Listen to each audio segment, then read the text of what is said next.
On May 13th, 2018, Potato Gamer released a meme addressing ASMR channels. To make it clear he wasn't against ASMR, he followed up with a statement saying that he was subscribed to 50 ASMR channels. After I read that, I looked at the meme again and contemplated the "literally any object" line. I started thinking about making an ASMR video for Tay with the most obscure item for a trigger. I thought for a few moments, and then I remembered that a week ago I had successfully played a 78 RPM record with a pencil.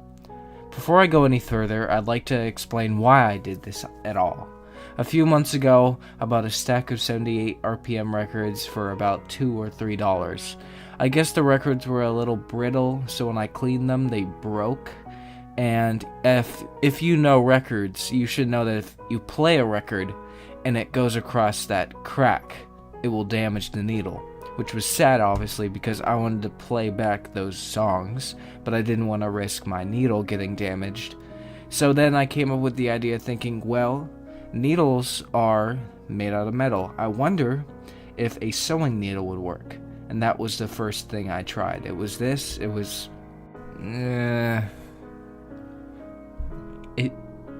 It explains itself, really. Now that we've gone over the history, let's talk about the recent past. After testing the record player with the sewing needle, I wondered what else would also suffice. From what I remember, I tried using a pen, a push pin, a protractor, and, as you all know, a mechanical pencil. Out of the four, the pencil was obviously the weirdest one out of the bunch, so I thought it would be funny to use for that video.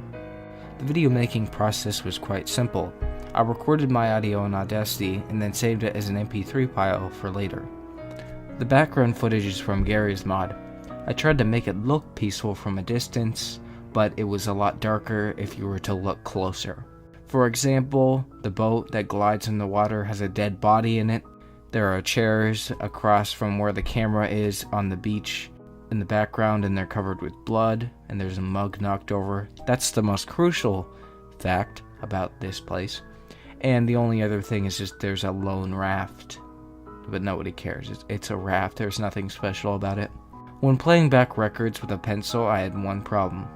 And that problem was that the graphite was disconnecting from the groove and it glided across the record. At first I thought the graphite from the pencil was filling up the grooves and preventing the pencil to continue tracking onto it, but my theory was disproven when I played an undamaged 78 and got the same result. You're seriously gonna do that? So my new theory is that it slid off because the graphite wasn't very well aligned with the grooves. I've plugged my record player into my computer to pick up direct playback. Let's have a listen.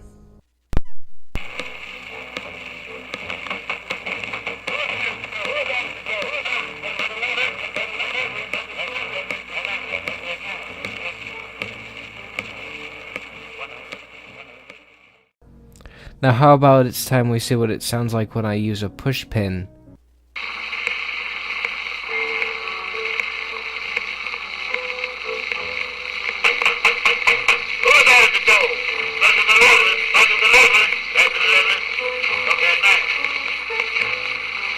And now finally, how it sounds when I use a proper needle.